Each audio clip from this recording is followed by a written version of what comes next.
Good evening. At this, the board is just returning from closed session with no action was taken. I will call this meeting to order at 7:16. We have Dr. Finlay with us via teleconference.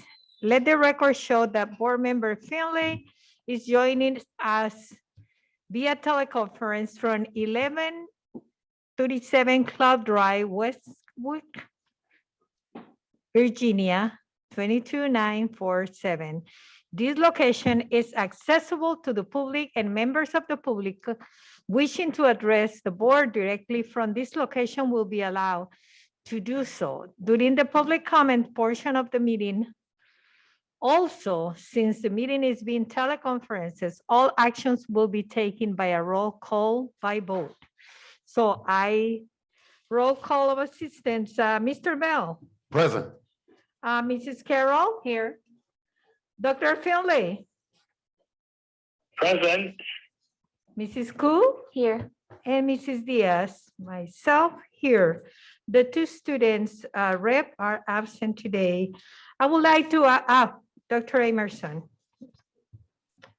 Present, and all cabinet members are present. Thank you, Madam President. Thank you. We now move to the flag salute. Mr. Bell, please. Yes, we will stand and salute our fantastic flag. Ready, begin.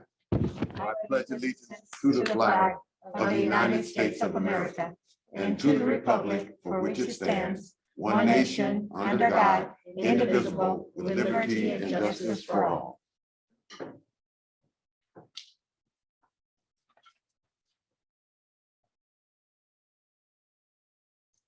Moment of silence, and then we'll read the beliefs, the vision, and our mission statement. Please be seated. Our beliefs. We believe we are a community of learners. We believe learning occurs in a culture of caring and respect. We believe all students are motivated to learn when they are engaged in meaningful work that connects to their lives. We believe expectations do influence performances and outcomes. We believe learning increases when there are high expectations for performance and conduct. We believe that we have the responsibility to find solutions that enable all of our students to learn. Our vision is the 21st century school producing 21st century students, and our mission is to provide the knowledge, skills, and inspiration for each student for success in college, career, and in real life. Thank you. Thank you, Mr. Bell. We now move to adopt the agenda. I need a motion to adopt the agenda. Move to approve. Moved by Mr. Bell. Second. Second by Mrs. Carroll. Madam President, Yes, sir. with your permission, I just need to read something into the record Okay. regarding the agenda. So this evening, the board is going to entertain the item to approve the district school site safety plans. And we did learn that we had one error on one of the plans. Doesn't substantively change anything in any of the plans, but we do want to recognize in consultation with our labor partners from CSEA that on one of our school site safety plans, our classified representative was not submitted, and the plans that you all received, that has been amended. I want to thank Dr. Tamanaha and President Christy Young for collaborating to make sure that we had this information. So we'll simply ask you to approve the school site safety plans with an amended document that I do have here, just to reflect that change. So with that, Madam President, thank you. Okay, thank you. Okay, so adopt the agenda with that amendment that is already been done. Okay, it was moved by Mr. Bell, second by Mrs. Carroll. Any other discussion? Okay, Mr. Bell, are you in favor? Yes, yes, sir. Yes, I am. Mrs. Carroll? Yes. Mrs. Koo, Dr. Finlay, I'm sorry. Yes. Mrs. Koo? Yes. And Mrs. Diaz, yes. Okay, since we don't have our our student board members right now, we move to presentations. Dr. Emerson. Thank you, Madam President. At this time, we are going to present the DUSD 2021 through 2024 mid-year LCAP update and the 2021-2022 LCAP budget overview. Dr. Nadia Hillman, Assistant Superintendent of Educational Services, is here to present this information. Dr. Hillman. Good evening, board. Dr. Emerson. I'm here tonight to provide a presentation of the LCAP, the summary LCAP, a summary presentation of what is as a new requirement for us this year to do a mid-year update on the LCAP. Sorry about that, guys. This is a new requirement. Typically, I will come to the board in June with the LCAP with an update on how we have done, how we've done on our plans with metrics, with expenses and implementation, and that will still happen in June. However, this year, because there has been additional funding that's been provided to us due to the COVID and pandemic and different dollars that have come our way with with restrictions around them, this is a new requirement that we come forward and kind of let the board know and the community know where we are with these metrics and these expenses. So I'm gonna, that's the purpose of this tonight. It's a new requirement, but you will be hearing more about this in June once again. But I'll just go over, provide you right now a summary overview, although the full really in-depth written up summary of all that I'm going to speak about is in the information item in the agenda later on in the agenda under Ed Services that you'll be presented to as well. So as an overview, I did want to start with that you adopted, all school districts adopt the LCAP with the budget back in June of 2021. At that point, our state budget was not yet complete. The adopted state budget that came on later included additional dollars that were not anticipated by our district at that time. And so the impact of the budget is as follows. Initially, you can see in the first column there as what the budget overview, the BOP stands for budget overview for parents, but that is our total LCFF funding, $34 million, with our supplemental and concentration grants at about $5.4 million. But then you'll see with the Budget Act later on that there was an increase there that came to us particularly because of COVID and the impact of the pandemic. So the template, part of this update that we're required to write, and I have provided it for you in detail, has 5 prompts. And I'm going to give you sort of an overview of what those prompts look like. And they're stated here for you. The first one is the educational partner engagement. How did we engage our educational partners? I will tell you that the new term, we typically use the term stakeholders. You've heard stakeholder engagement over time. Stakeholders usually refers to everybody who's involved and impacted by anything that we do. Well, the new term is now educational partner. So when you hear the word educational partner, think of stakeholders, is the same idea. So the first prompt and you'll read in detail, is all the different ways that we have engaged our educational partners for looking at these Budget Act funds. We've had, as you know, through LCAP, and we use that process as part of the input is what we should be doing with to utilize these dollars has played a predominant role in how we engage with our educational partners. We've had meetings, we used our thought exchange. We've even had surveys for some of our fundings that come along when I brought to you the educator effectiveness grant. There's been so many plans right now. I'm a little scrambled in my brain, but I will tell you have already approved that. So those are pieces that we've been using that input to determine how we're going to use those funds. When we talk about the number 2 is the prompt that talks about the additional concentration funding. So what had come from the state on the final adopted budget from the state was an additional 15% increase on our concentration grant funding. And we use those additional dollars to augment what we have in our LCAP. We have increased counseling hours for our academy students. We have added sections at our high school to lower class sizes and provide more intervention. And we're including hiring intervention teachers as well to provide that extra support for learning loss mitigation. The third prompt, once again, asks us how we are going to go about this educational partner engagement, once again, for other one-time federal dollars. Some of these one-time federal dollars we have received, some of them we are yet to receive, with more plans coming before you, including the ones that you've already seen, the ELO plan that you've already seen. You've seen the Educator Effectiveness Grant. There's another, you'll see it tonight on the agenda, our A through G Completion Improvement Grant funding. Other grants that are coming include our expanded learning program grant. So all of these new dollars that are coming around, how are we continuing that conversation with our educational partners? We do that through our LCAP process. I'll be speaking a little bit about meetings coming up and another thought exchange as well. The next prompt asks us to speak to what we've been doing with our ESSER3 implementation plan. You've already seen that plan, but what we're using those dollars for, what have been our successes, and then what are some of our challenges? Our successes include how we provided all the PPE and provided any improvements that we need in air quality in the school district, in the classrooms, all those things that would be how we kept our staff and our students safe.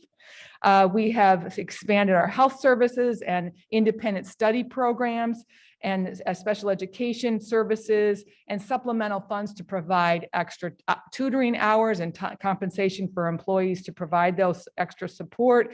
We've applied them toward improving and supplementing our technology and other instructional materials that will help address our long-term learning loss mitigation.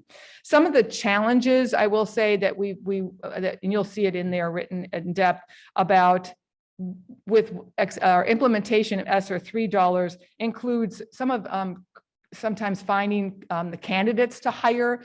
There's a shortage of labor right now.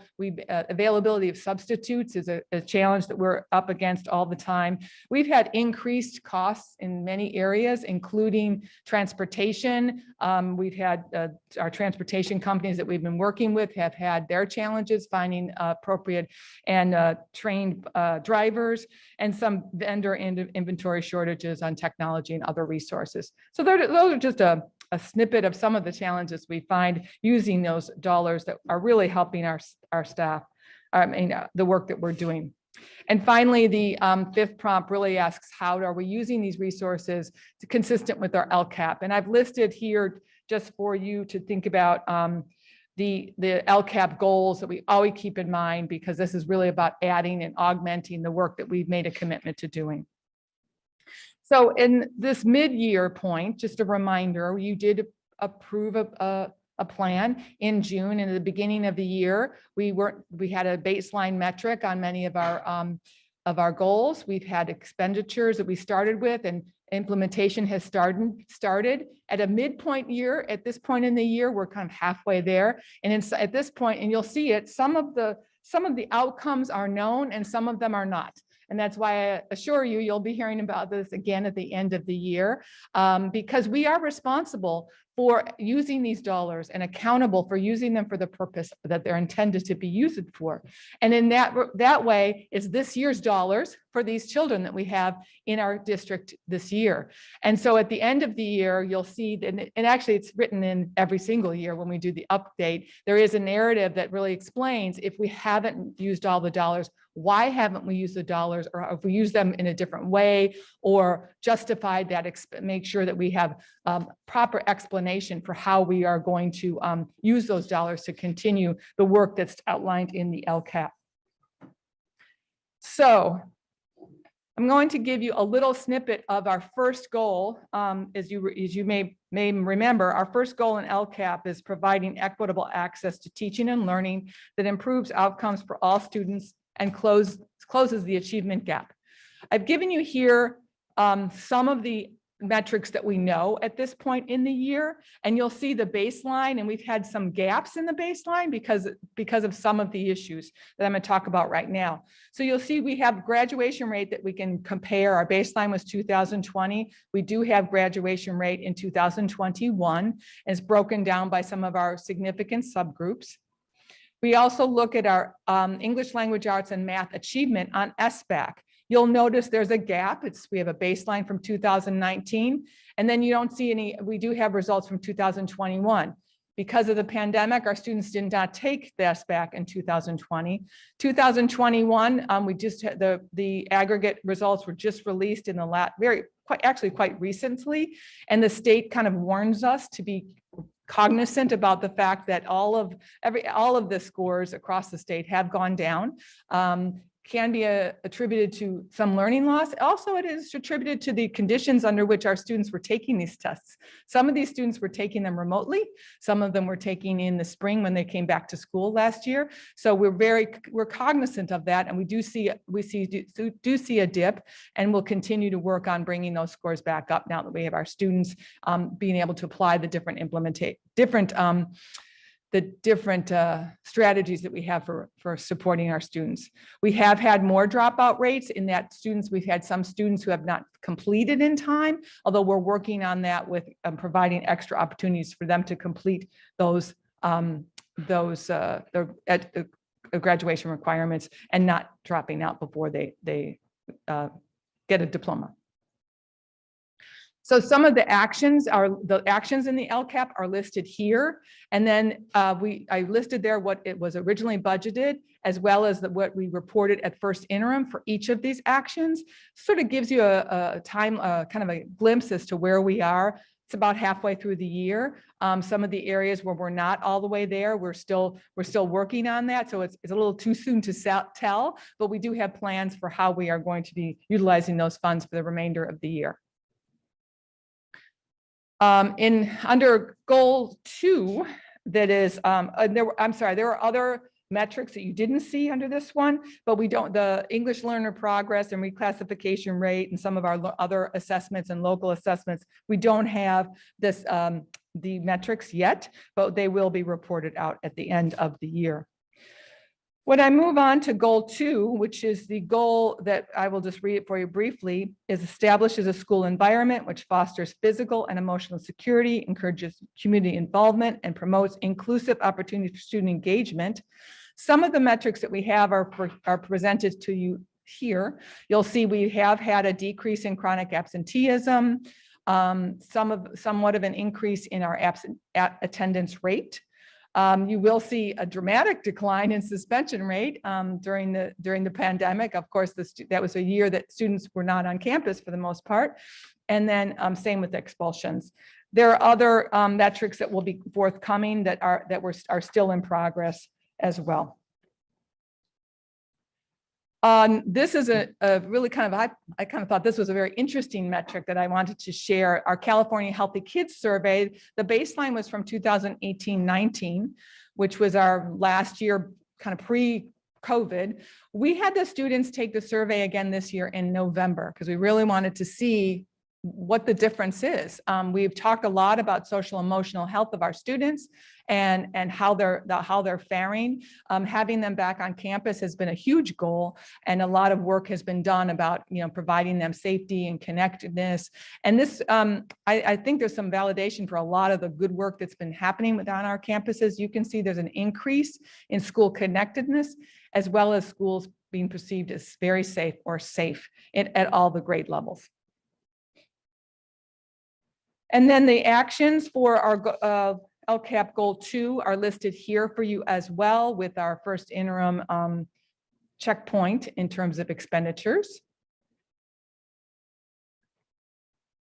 And on Goal 3, we talk in Goal 3 a bit more about its, as you may recall, related to how we're providing the opportunities at the secondary level, focusing on middle school, focusing on our high schools, and providing some different opportunities in the instructional models, including the electives and the high school pathways. And the metrics we use to measure that, some of the metrics that are here for you, some are not complete yet, but the ones that I can speak to tonight are our CTE completion rate comparing 2019 to 2021. Our A through G admission to, which is completion of the requirements for admission to the UC or CSU, comparing the class of 2020 to 2021.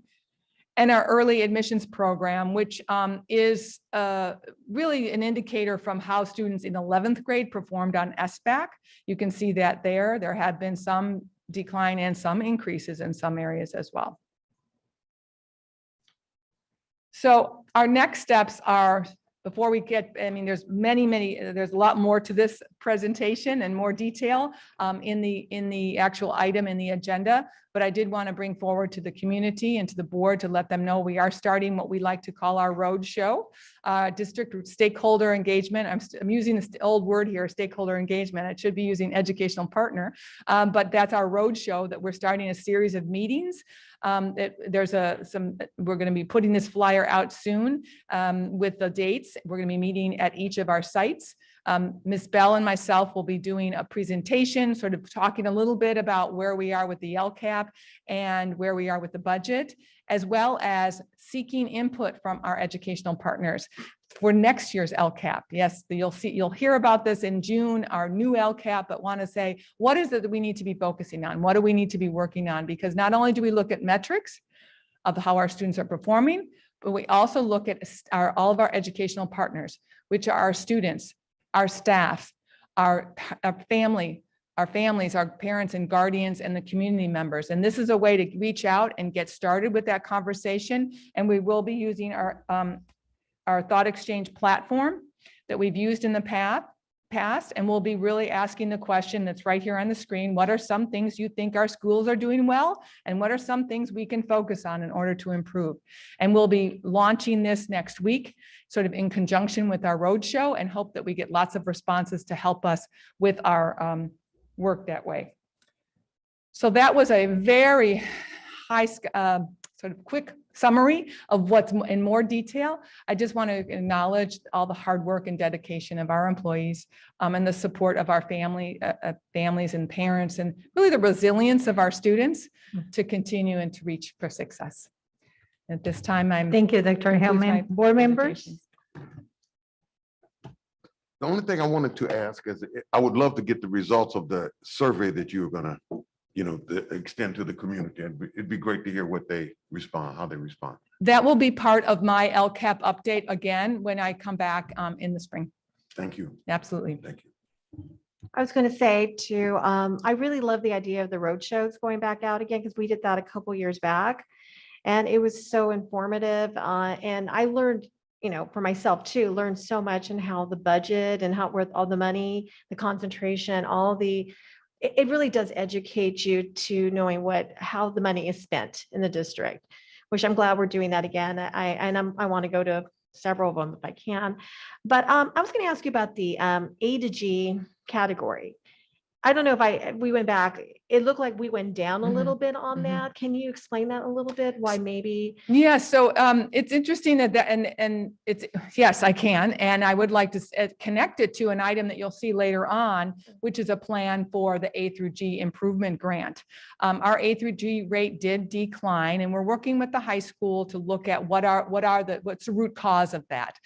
Some of it's related to making sure that all of our courses are A through G approved, which is a process. We have a lot of many of our students that choose a pathway and maybe choosing the CTE pathway. We want to make sure that all of our CTE classes are A through G approved, as well as all of our students meeting all those requirements. Some of the areas can be in the area of math, making sure that our students complete all the math that's needed to be accepted for UC and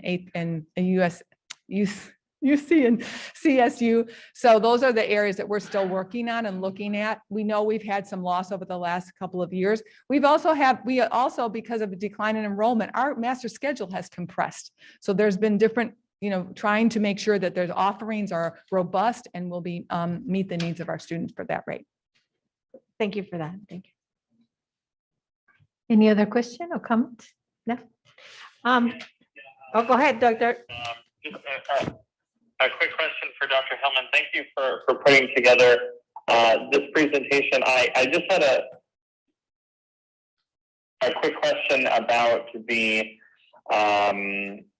some of the budgetary numbers that we have in here are the, I mean, there was a certain amount of money allocated towards certain items that has not been exhausted yet at this first interim report. Will that, I mean, is the plan to exhaust those by the end of this academic year, or can these be used, can these monies be used for future academic years? Typically, we would, the expectation is we would expend those dollars this year. These are dollars for this year's students. So we would be spending those dollars as long as they are in line with what the expectation is with the goals that are set in the LCAP. At the end of the year, when I come back and it's kind of written out in narrative form as to what has been expended, and if it hasn't been expended, what has it been expended on? So it'll be written out at that point if there is a place that we haven't spent all those dollars. Okay, thank you. Dr. Hemlin, just for for the community to know exactly, I would like to know what LCAP means. I know Thank it's you. local. I use a lot of letters. I know you do. I do. I apologize. I get called out on that in my home because I talk in a language nobody understands. The LCAP stands for Local Control Accountability Plan. Local control. So here at the board, here I am speaking to the board and the community. It is monies that are allocated to our district, but it's our decision as to how we want to allocate those dollars. Of course, there are expectations. We need to focus our supplemental and concentration grants on improving and increasing services for students in what we call unduplicated pupils. I know I'm taking a little extra time explaining this, but I think it's really important to remember that the supplemental and concentration grants are in effect a restricted resource, meaning we need to use them and we need to be able to, we are accountable for improving and increasing those services for those students. Those students are our low-income students, our students from English learners, and our foster youth. That is, although it's a local control plan, the state has determined those are our areas of focus. And we want to ensure, and we don't, when some of our schools have different demographics, and some of our schools there may be more students in some schools and not in the others. So we need to be focusing those dollars in that way. Yeah, thank you. Also, I would like to know CTA classes. Okay, what is? Career technical education. Thank you. I know in the format of this presentation, forgive me for using all those That's okay. abbreviations, because I know it just makes it really concise. Career technical education, of course, you all know, but I just want to remind the community as well. Those are those pathways that provide our students with other opportunities or get them exposed to jobs after high school that may or may not necessarily require a college degree. We have a wonderful program right now, CTE Pathways, with our culinary. That's a representative one that I can speak about. We have others that we're building, we have in place, and we are continuing to build. Thank you, Dr. Hellman. Madam President. So one piece of clarification, I just want to make sure that we do. So Dr. Hellman, we realized that on the flyer, our first roadshow is on the 22nd, and we'll have our special board meeting that night, which we just scheduled. So we'll need to augment when that MIT roadshow session is. Yes, that went to the agenda was printed after we were able to we put out the flyers. The flyer has not, that flyer you saw on the screen has not been distributed yet, because we do need to make an adjustment because we do have another board meeting coming, but that will be adjusted very soon. Thank you, Dr. Hemlin. Absolutely. Okay, we'll now continue with our meeting and superintendent report, Dr. Emerson. Thank you, Madam President, members of the board and community. It's it's always a good time to take the middle of the year to reflect. I want to thank Dr. Hillman for her comprehensive report and presentation to the board to really just do this check-in to provide some clarity and a little bit of information about where we are, what we've accomplished thus far through the middle of the year, and where we're headed next. I want to thank all of our students, our staff, our parents, and our community for the hard work that they all kind of had to roll up our sleeves and endure the month of January. The month of January was a very, very, very, very challenging month for lots of reasons around the COVID-19 pandemic. And the measures and the steps that we've taken as a school district, I think, continues to allow us to properly respond and be able to do the things necessary to, number one, keep our schools open, keep our students and staff safe, and continue to provide the learning experiences that all of our scholars deserve. And so I just want to just say a heartfelt thank you to our students and staff and our families for making sure that we could keep our schools open during that unprecedented surge in COVID. I had the honor and the privilege to be a substitute employee in our school district yesterday. I actually substituted along with my colleague, Dr. Hillman. We were one-on-one special education aides yesterday in one of our severely handicapped classrooms. And it was a great opportunity for us to, number one, spend time with our students. But it also, I think, in a lot of ways, and I'm going to take a little liberty and put words in Dr. Hillman's mouth, but it helped us reconnect to things that we're passionate about around the student experience, about the teaching and learning process. And so I was very, very grateful and thankful for Mrs. Ashley Carlos, who is an amazing special education teacher at Andrews Duarte, for providing that experience and that opportunity for us.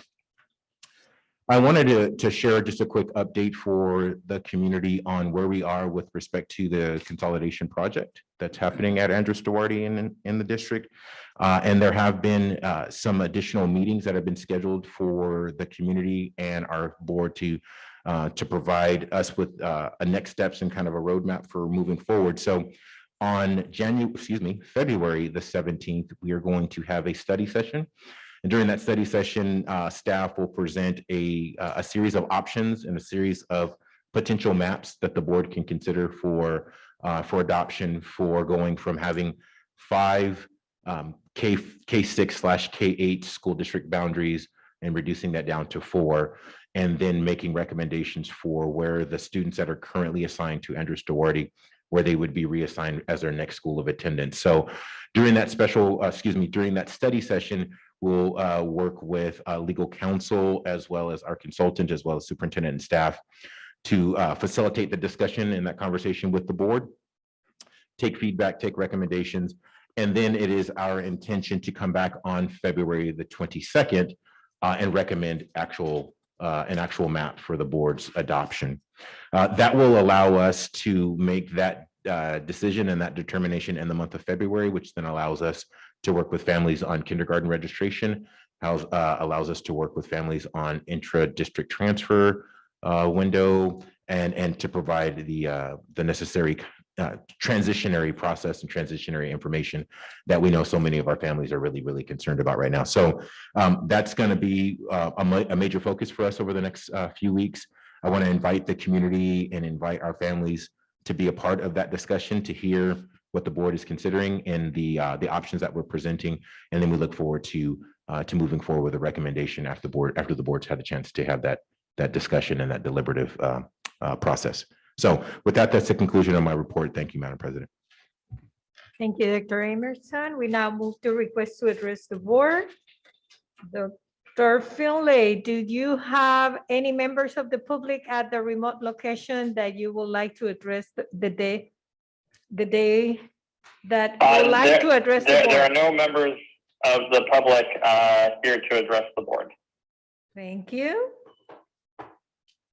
Okay, Dr. Emerson. Thank you, Madam President. We do have one speaker this evening. I would invite Janelle Gonzalez to address the board. And Janelle, you will have 3 minutes. I'm going to see my way out so you can get to your meeting right after. So I'm not like storming out. Good evening. Can you hear me? Sorry. My name is Janelle Gonzalez, and I am the mother to Alex, who is in 5th grade, and Andres, who is in kindergarten at Royal Oak STEAM Academy. I'm here to address the public health order and the mask mandate. I want to start by saying my kids love their school. This is why coming here to speak up is not easy. We couldn't be more grateful with the principal, staff, teachers, and everyone working hard on the Royal Oaks Academy campus. Also, Rick Crosby on the school board has been a great support to me and a great sounding board, so thank you. My children are not thriving with the mask on. I have an 11-year-old that cannot tolerate it and a 6-year-old who is autistic and severely speech delayed.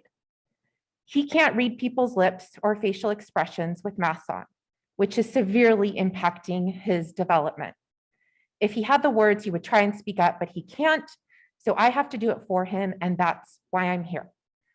I'm calling on the district to stand up to LA County and make the first move and set the precedence for the other districts in our area.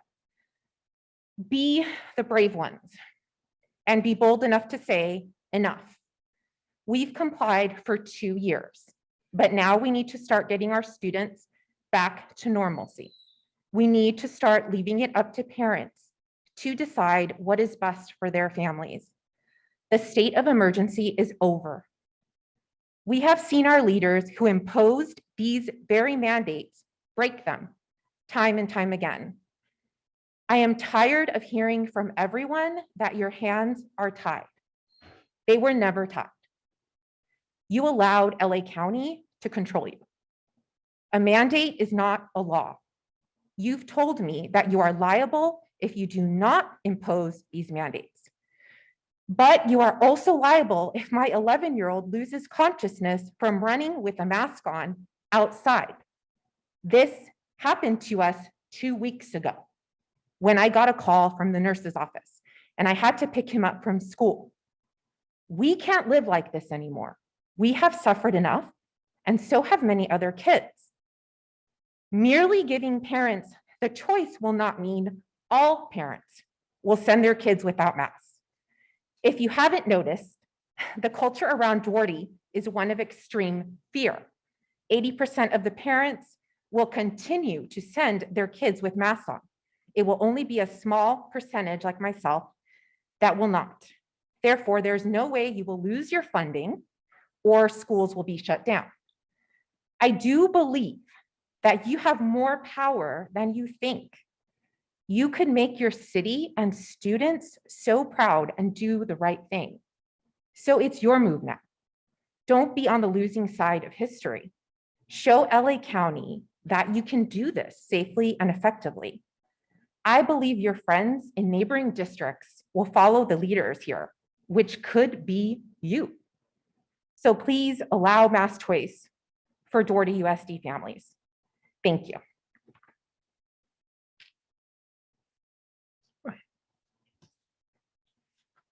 Thank you very much for your comments. Thank you. Good night.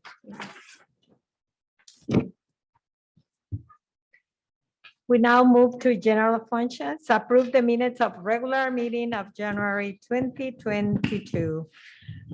January 20, 2022. I need a motion. So move. Moved by Mr. Bell, second. Second. Second by Mrs. Koo. Any discussion? Okay, Mr. Bell, Yes. Mrs. Carroll, Yes. Dr. Finley, Yes. Mrs. Koo, Yes. and Reina Diaz, yes.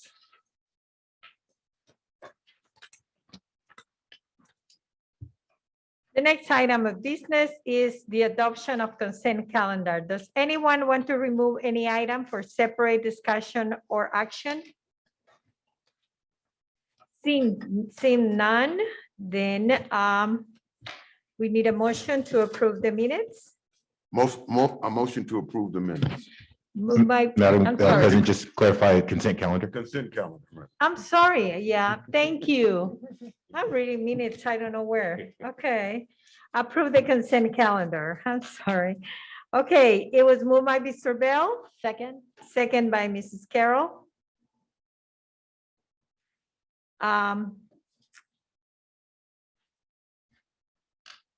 Mr. Bell, Yes. Mrs. Carroll. Yes. Dr. Finley, Yes. Mrs. Koo, Yes. and Reina Diaz, yes. The consent calendar has been approved. Thank you. Moving to Personal Student Services, public hearing. Changes in the collective bargaining agreement between the Duarte Unified Education Association and the Duarte Unified School District for the 2021-2022 school year. I need a motion to open the public hearing. Move to open. Move by Mr. Bell. Second. Second by Ms. Carroll. Okay, the motion is open, been second and, I'm sorry, been moving second. Mr. Bell. Yes. Mrs. Carroll? Dr. Finley? Dr. Yes. And Mrs. Koo Yes. and Reina Diaz. The public hearing is now open.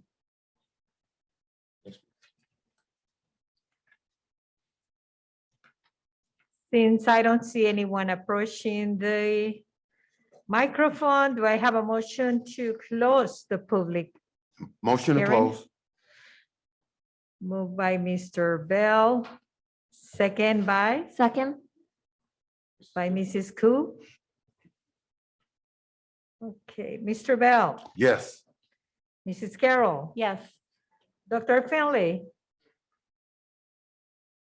Yes. Mrs. Koo, Yes. and Reina Diaz, yes. We now have closed our public hearing. Moving to item 14.2, changes in the collective bargaining agreement between the Duarte Unified Education Association and the Duarte Unified District for the 2020-2021 school year. May I have a motion? So- Motion? Second. Motion by Mrs. Carroll. Second by Mr. Bell. Any discussion? Okay, Mr. Bell, Yes. Mrs. Carroll. Yes. Dr. Finley, Yes. Mrs. Koo, Yes. and Reina Diaz, yes. Moving along for item 14.3, MOU between the Duarte Unified School District and the DUEA dated December 9, 2021. May I have a motion? So move. Moved by Mr. Bell, second. Second. Second by Mrs. Carroll. Any discussion? Okay, roll call, Mr. Bell. Yes. Mrs. Carroll? Yes. Dr. Finley? Yes. Mrs. Koo? Yes. And Reina Diaz, yes. Thank you. Item 14.4, MOU between the DUSD and DUEA dated December 14, 2021. May I have a motion? Move to approve. Moved by Mr. Bell. Second. Second by Mrs. Koo. Any discussion? Okay, roll call, Mr. Bell. Yes. Mrs. Carroll. Yes. Dr. Finley. Yes. Mrs. Koo. Yes. And Reina Diaz, yes. Item 14.5, resolution number 13-21-22 regarding non-reelection and release from employment of temporary certificated employees. May I have a motion? So move. Moved by Mr. Bell. Second, Second. second by Mrs. Second. Carroll. Oh.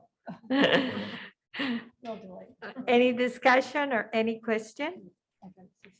I would like to know a little bit about, this is something that we do every year, Dr. Emerson? Thank you, Madam President. Mr. Crosby, would you like to address that question?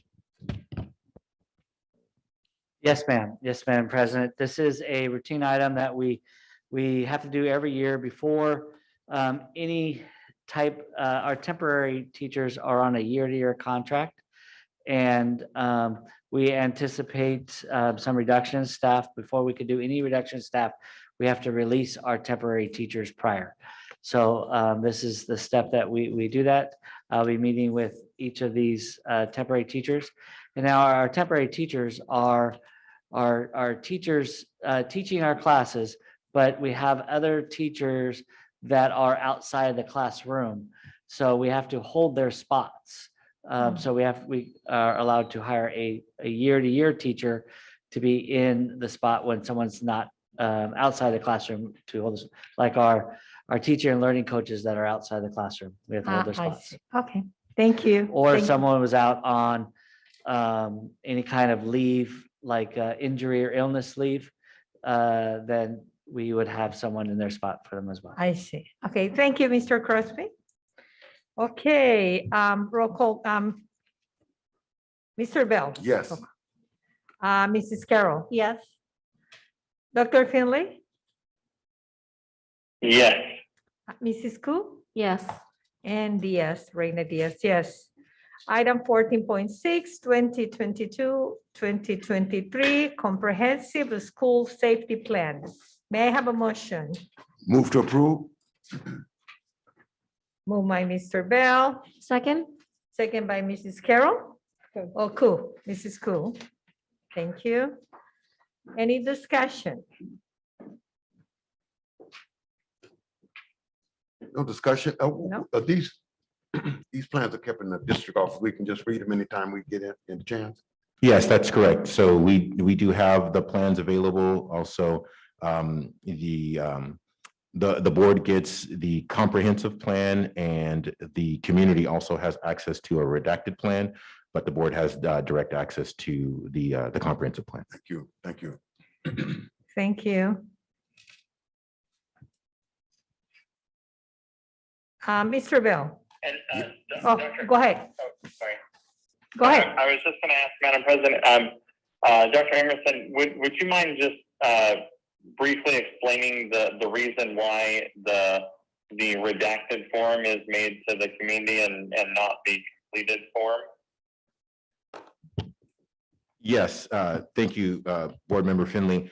So there are two versions of the plan. There's a general overview of the plan that's provided to the community because it's in the community's interest to know what the general procedures are at each of our school sites. However, to make sure that we keep our campuses, community, and our students safe, there are certain specific sensitive aspects to the plans that are redacted and not for the public consumption in the event that we need to properly respond to some type of calamitous event that may happen or may occur on campus. So we need to have certain protocols that we do keep in a confidential manner, but we would obviously advise the board of that, and the staff that is on also a need to know basis would have access to that information as well.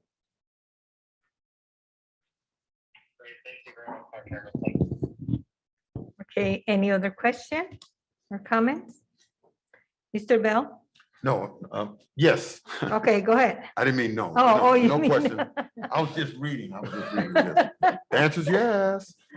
So just to clarify, that's a yes vote, correct, Mr. Bell? That's correct. Yes, sir. Mrs. Carroll, Yes. Dr. Finley, Yes. Mrs. Koo, Yes. and Mrs. Diaz, yes.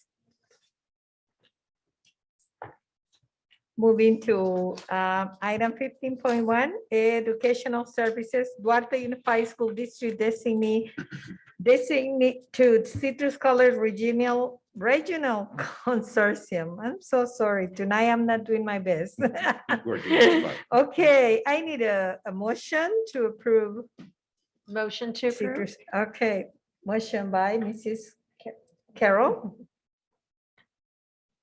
Second, Second. second by Mrs. Koo. Any discussion? Question? Can you elaborate a little bit about this, please? So as the board's well aware, we have very, very strong partnerships with Citrus College. This particular consortium is really around the Adult Education Block Grant. It establishes certain programs and services that we are a part of. And as a part of that consortium, we have an assigned representative that represents the district and the board's interest. The normal person who attends on this particular consortium is Mr. Kevin Morris, our principal at MIT and our director of alternative programs. And then in the event that Mr. Morris is not available, we are asking the board to approve that Dr. Nadia Hillman would be the proxy in the event that Mr. Morris is not available. Thank you. Mr. Bell, calling for a vote. The answer is yes. Thank you. Mrs. Carroll? Yes. Dr. Finley? Yes. Mrs. Koo? Yes. And Reina Diaz, yes. Item 15.2, AG completion improvement grant program is just to receive for information of AG completion improvement grant program. So also just for information, receive for information, the Duarte Unified School District 2021-2024 Local Control and Accountability Plan LCAP mid-year update and on the annual update of the 2021-2022 LCAP and budget overview, and that is only for information. Moving to 16, business and finances. Accept the bid, item 16.1, accept the bid and award contract to a Spectrum to provide the district E-rate C 1470 internet service provider, ISP, and Y-Access Network WAN services. May I have a motion? So move. Moved by Mr. Bell. Second, Second. second by Carol, Mrs. Carol. Any discussion, any Yeah. question? I just have one quick question, 111, the amount of money between 84 and 111, what stuck out from Spectrum versus the Crown Castle? Just curious. Well, this is a process that is clearly in the wheelhouse of Mr. Eric Ramos. He negotiates not negotiates this because this went through a bid process. So, the bids come in, we open the bids, and for all intents and purposes, low bid customarily wins, unless there's something that's just egregious about that particular bid. If the board would like additional information about kind of the criteria and the things that Mr. Ramos considers as he negotiates and interacts with these particular vendors, we'd be happy to provide that and a follow-up communicate to the board. However, we do recommend that the board accept this. Any other question or, okay, Mr. Bell, Yes. Mrs. Carroll? Yes. Dr. Finley? Yes. Mrs. Koo? Yes. And Reina Diaz, yes. Item 16.2, adopt resolution number 142122, establishing the Assessed Management Advisory Committee and approving the committee bylaws for the committee. May I have a motion? Move to approve. Moved by Mr. Bell, second. Second. Second by Mrs. Koo. Discussion. Do you like to elaborate a little bit on this, Dr. Emerson? Yes, thank you. Thank you, you. Madam President. So this is follow-up work from the project that we're working on regarding the consolidation of Andrews Duarte. And so the board had gone through a deliberative conversation and quite the discussion on, what are all the things that are going to go into a successful transitionary process.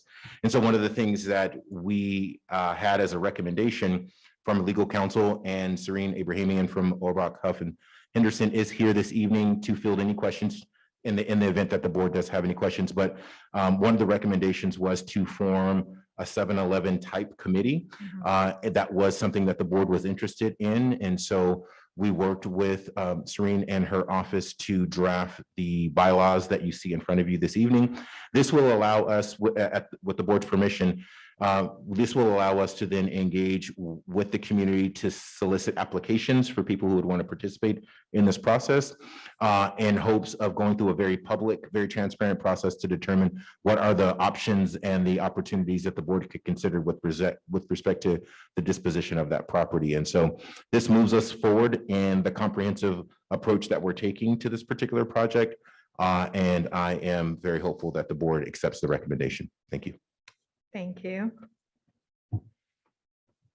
Oh, I have a wondering, I just, I guess for the community's sake, when will they, I guess, be able to apply? And so they have an understanding of the timeline of what is going to happen after this. So upon the time that the board approves the bylaws, we can immediately provide an application, get that information out, publicize that to the community, and start to solicit those applications. One of the things that we have discussed is what's the potential timeline. There is a roadmap of a number of meetings and a number of benchmarks that would need to be met. It is our hope and intention to have this approved tonight, get the applications, seek those folks who are willing to serve in this particular role identified, come back with those recommendations to the board as soon as possible once we have a viable candidate field, and then begin to agendize those meetings, get those meetings publicized so that way the process can start. Again, very hopeful that we can go through this process throughout the rest of this late winter, early spring, and have some concrete discussions and recommendations moving forward late spring into the summer. Thank you. Any other question or comments? Madam President, may I ask a question? Yes, sir. Dr. Emerson, can you talk a little bit about the composition of this committee, and I guess most importantly, where the members of this committee need to reside? Absolutely, Dr. Finley, but I actually think that Serene would probably do a much better job than me in this particular, in responding to this. So I'll ask her to come forward and she'll take us through that criteria. Great,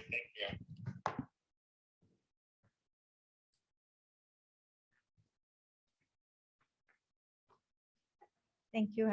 Thank you for having me tonight.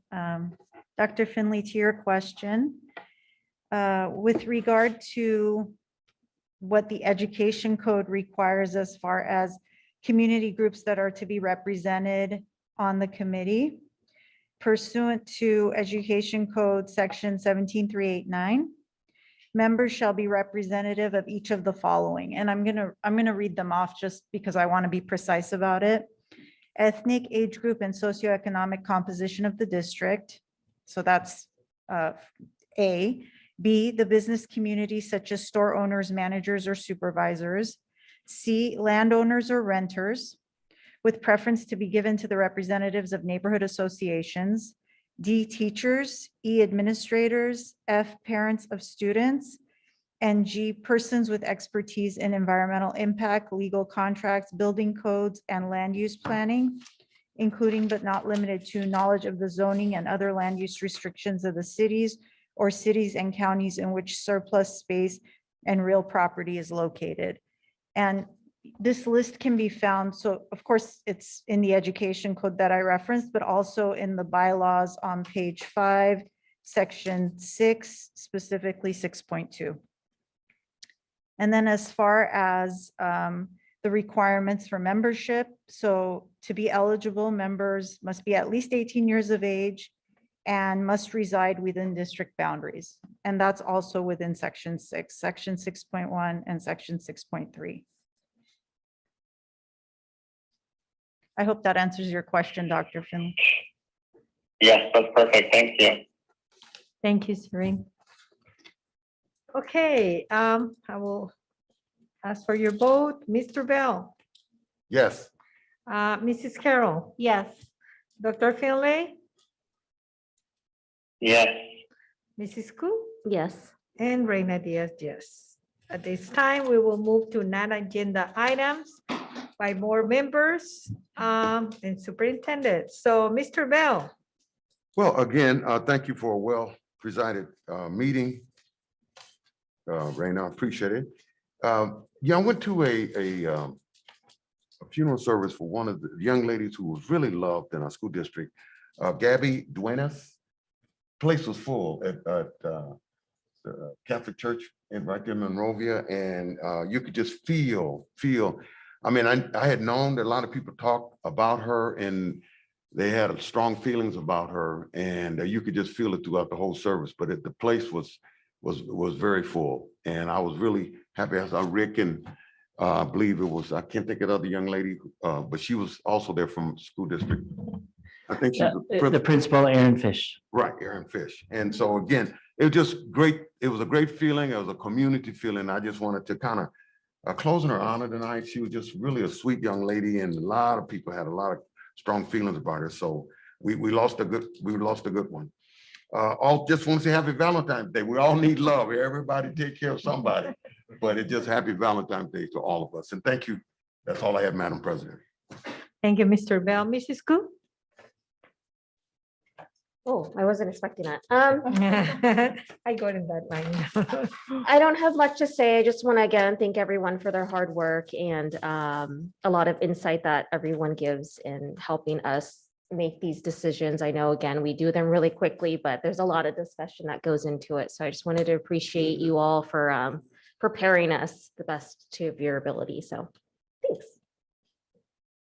Thank you, Mrs. Koo. Mrs. Carroll? I'm going to echo what Ms. Koo said and also add happy Valentine's Day on Monday. I'm excited about tomorrow, new school. Seems, a day off, but otherwise, I'm excited on the 19th for the groundbreaking ceremony of our gym. So I'm looking forward to that. And really hopeful, with our high school, it's exciting for them, honestly, and for future kids to come to ones who will come into the high school of getting a brand new sports center. So I'm excited about that too. And that's all I have to say. Thank you. And I just would like to echo, I'm sorry, Dr. Finley. Oh my goodness. Dr. Finley. That's what you get for being in Virginia. All right. I don't see your. I know. It's true. I do want to thank Cece for reminding everyone about Valentine's Day. All I gotta say is thank goodness that Amazon Prime ships very quickly.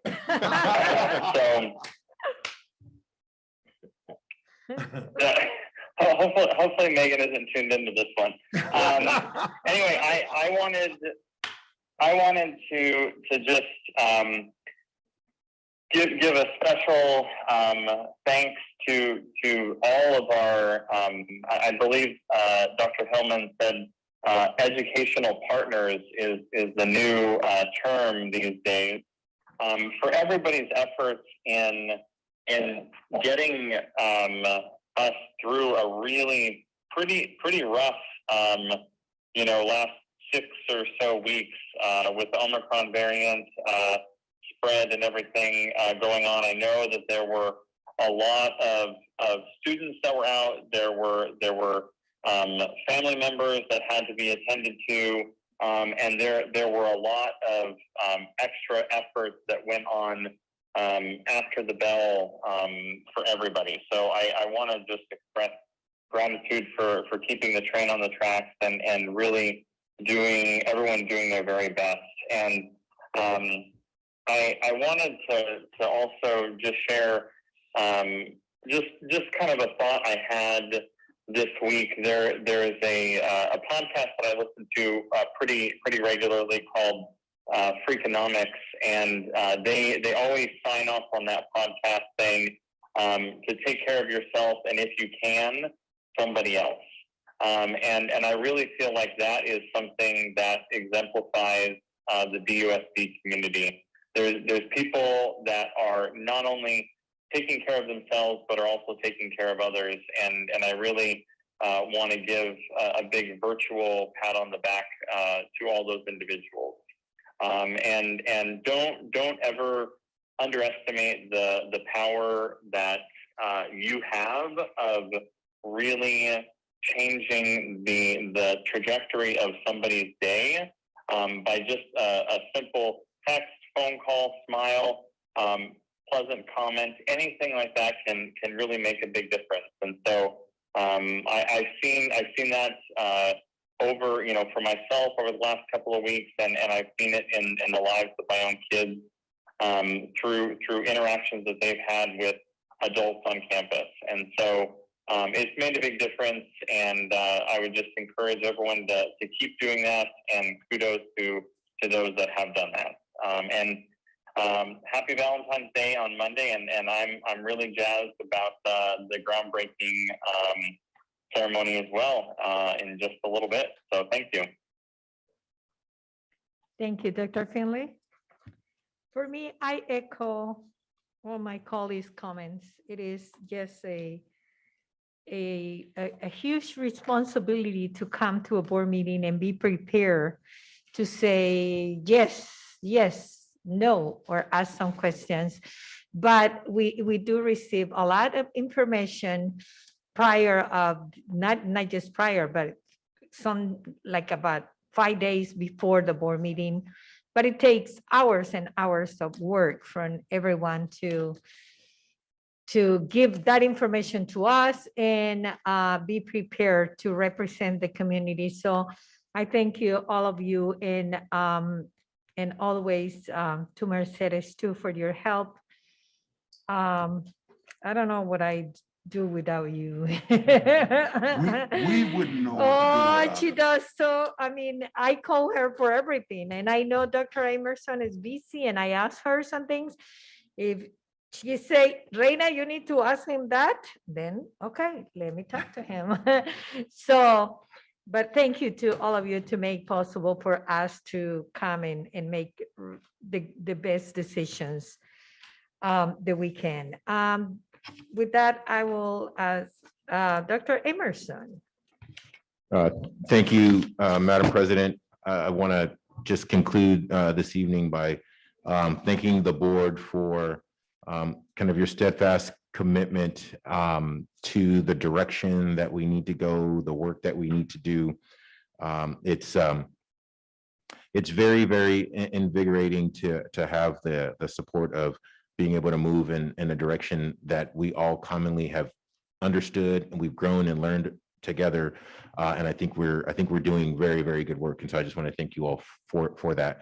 I want to take a moment at kind of this bit of a mid-year check-in and extend a thank you specifically by name to each member of my team, to Dr. Nadia Hellman, Mr. Rick Crosby, and Miss Tiffany Bell, and of course, Mrs. Mercedes Ruiz for the work, because I'm the benefactor of being able to stand up here and have conversations with the board and be able to do this work, but they do a lot of the work behind the scenes that empowers me to be able to have these conversations and make these decisions and feel comfortable and confident to do the right thing for kids in this role. And so I want to say thank you to each of you for the work that you do. I very much appreciate it. Thank you. And then the last thing, what are we talking? What is Valentine's Day? When is that again? Hey, miss it, and you're missing. And I know that this is not live streaming, which is why I can get away with saying what I'm saying right now, because by the time she sees it, I'll have fixed it. All right. And with that, Madam President, thank you so much. I was gonna tell you to ask your wife. In all seriousness, my son did send me a text earlier going, hey, I can't find the live stream. I'm like, yeah, because it's down right now. So in all seriousness, they were trying to watch it. So yeah. Okay, with that, I will need to move to closed session. No, just kidding. Not closed session, to adjourn. And I know that Mr. Bell mentioned the name of, do you got the name? We have adjourned to her. Oh, we already did. Okay, thank you. Okay, then I need a adjourn in memory of Maria de la Luz Haro, who was Mr. Luis Haro mother, and Mr. Haro is our principal at the high school. So I need a motion. to- And also, Madam President, his brother Jesse Haro is also one of our employees. Oh, okay, That's right. yeah. So move. Okay, moved by Mr. Bell, Second, second by Carol. Okay, and any other comments? Okay, Mr. Bell.